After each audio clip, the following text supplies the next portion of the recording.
Hi, readers. I'm Jordan. And I'm Katie. And welcome to Not Another Heroine. Like you all, we'd like to read a lot. In between our podcast books, we are deep diving into a bunch of other heroines. So we'd like to introduce you to our pick of the week.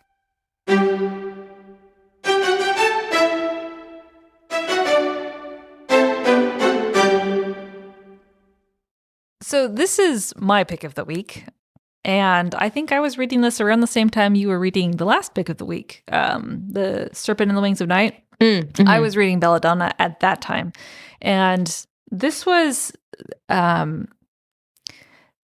a breath of fresh air. It's not fluffy. It's not light because it's about death. But it's not fluffy at all, you know. No, but it kind of like the writing style kind of reads that way. So just in short, what it's about, it's kind of like a Cinderella story. So it's set in, I want to say like maybe Victorian, like England is the style of the setting. And this girl, her parents die like mysteriously at this party. Like her parents have this party and she's a newborn and her parents die and everyone who attends the party dies. Awkward. Yeah. It's very awkward. And you get this scene at the beginning where the specter of death comes to the party and like takes everyone away. And he's like an actual, what do they call it when you give a like human like figure to something or like attribute. Do you know what I'm getting at? Not an onomatopoeia, the other one. I feel like they're always talked about in tandem. Yeah, that thing. So Death visits to come collect everyone at this party. Our main character, I don't remember her name. She's a baby. Death gets everyone. He gets to her and he tries to like take her soul. And she's like, "No, man. I'm good. I'm here. I'm not dying anytime soon. No thanks." And like the baby is also not afraid of death. Like she's just like, "Hi, I'm cute. You're cute too." Yeah, impressive. It was a very cute little prologue. So then it flashes forward, and our newborn baby is now like 18, and she is living with her aunt, who's this horrid human being who's like keeps her in the attic and like is emotionally and verbally abusive to her. And like the whole, I guess, underlying theme is that our heroine, her parents were very wealthy and put all this money in a trust for her, which she gets access to when she gets to majority age, which is 20. And so she's been shuffled around to a bunch of like relatives and foster people who only agree to take her in because she has all this money. So like some of her relatives have like gotten access to her trust fund and like taken some of her money and then like abused her and neglected her. Oh my God. Yeah. So it's a very, very dark childhood, except the reason why she keeps going through all of these caretakers and foster homes is because they all keep dying. Oh my God. Yeah, so maybe not light and fluffy, but yeah, so all of her relatives die. So people are at times super quick to like adopt her and take her in because they want access to her money, but they're also like, but everyone dies who comes around her. That's suspicious. Yeah. So one of the like opening scenes we get is she's eating these belladonna berries, which are poisonous, like will kill you. And she eats them and she doesn't die. And that's her shtick. She can't die. She can't be killed. And when she does like get near death, because that's her thing, she gets to the brink of death but never crosses over.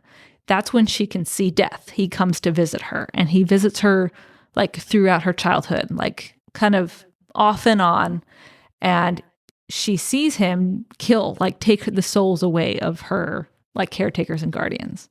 Like, whoa. So Death is not killing them, but he like shows up to take them away. So she takes these belladonna berries. She's near death. She's having this conversation with Death. And it basically goes something like, man, can you just stop taking everyone away from me? Like, I just want a normal family. Like, I want to go out into society. I want to attend parties. I want to get married and have a normal life. So stop killing everyone around me. And he's like, it's not me who's doing it. Like, it's just my job to like shepherd the souls away.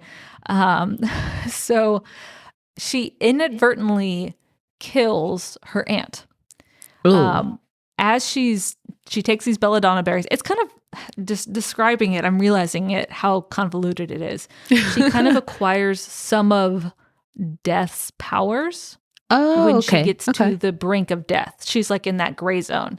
And so she touches her aunt, and her aunt's like, I guess I'm out of this life. So she kind of kills her aunt. Her aunt was a bitch, so it's fine. Oopsie. Sorry, not sorry. So, yeah. It's weird. And Death is this kind of very dry, sarcastic, dark figure who has like this interesting banter back and forth with her. So her aunt dies, and then this long-lost cousin relative shows up and agrees to take her in. And this carriage rolls up to this hovel of a cottage that she's been living at with her aunt. And like our heroine is like malnourished and just totally abused. So this beautiful carriage rolls up, and this handsome like man gets out of the carriage and is like, oh, you're the girl I'm here to pick up? Good God. Like, you are a total, we need to put you in some pretty dresses and get you some food, but can you please not come any near me because you smell? Oh my God. Yeah. So she gets into this carriage to go like live with her cousins now, her next set of caretakers. And this dude who's escorting her is like works in the stable and kind of gives her, but he's like mysteriously well dressed for a stable boy, and he's not a stable boy, he's like a stable man. Suspicious. He's very suspicious. And he kind of gives her some insight into her relatives, like her aunt or her cousin, I don't know the relationship, just died. And the daughter, who's relatively close to the heroine in age, is suffering from this same mysterious illness. Yeah. So meanwhile, the heroine is like, our heroine's like, oh my God, they're already sick. I'm going to kill them. I'm going to get here and everyone's going to die again. And it's going to be all my fault. So she's having this crisis. And she's like, Death, you motherfucker, you just stay away. Do not do it. What is the thing you say to dogs? Like, drop it, drop it. Yeah, pretty much. So so she gets there to this beautiful estate, and she meets her family. The like head of household dude, who's like her uncle, is grieving because his wife just died, and her cousins are like obviously in their own manner of grieving, and one cousin's like also dying. So it kind of turns into this murder mystery plot, and Death shows up here and there to be like, hi, I'm still around and we're still friends. Like, I've known you since you were a little girl. And yeah, like, I think you're special because no one can see me except you. And then she's working with this mysteriously handsome stable man to like stable man. Stable man, that's a thing now.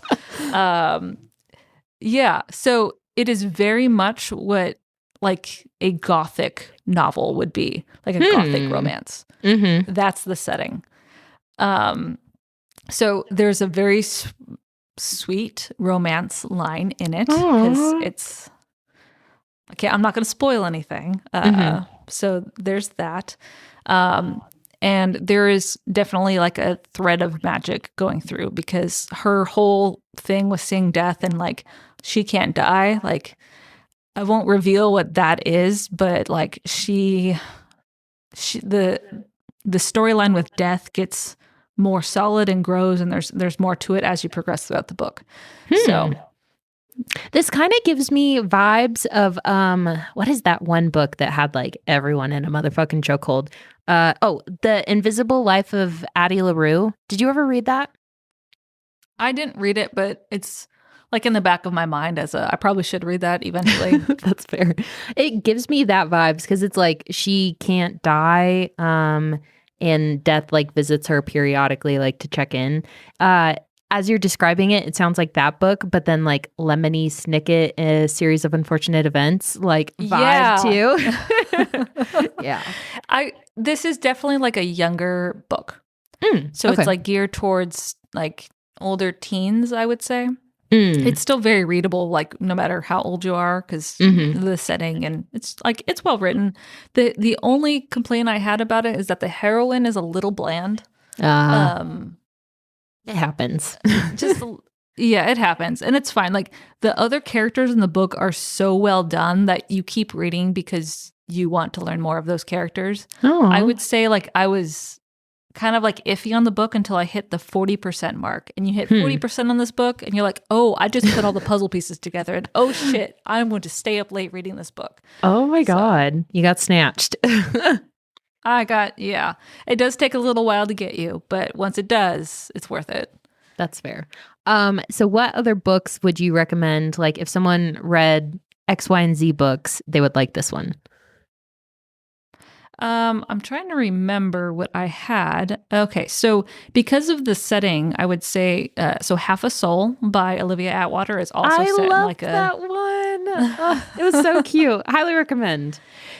Yeah, so that for the setting. Once Upon a Broken Heart, which is all over like Book Talk and Instagram, I think. Yeah. I didn't really like that book. I finished it, but I didn't like it. Same here. Some of the themes are similar.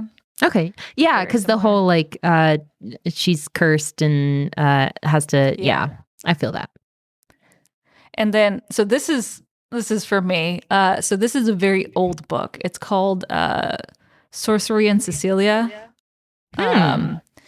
By Patricia C. Reed, which is also set in Regency England. It also involves magic, but it's older, and so you don't see it a lot anymore. I don't think I've ever seen this book. Like I'm looking at the cover right now and it does not even ring a single bell in my brain.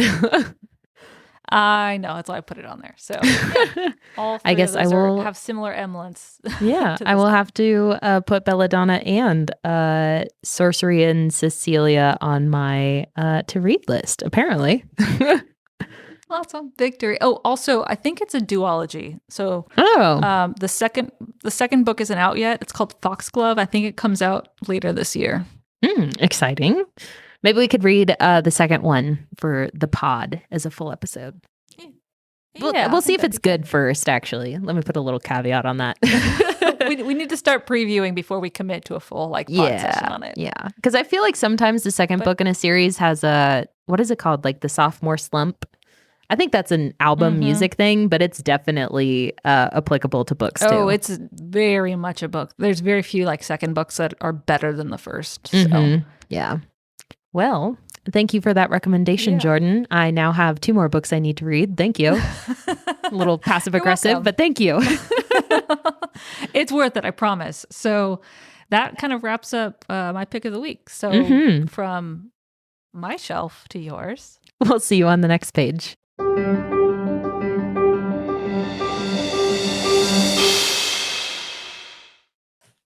Hi, readers. If you'd like to help us pick our next book, send us a message on Instagram. Or if you'd like to just listen, we post new episodes every Monday on Spotify, Amazon, or Apple Music. Thanks for listening.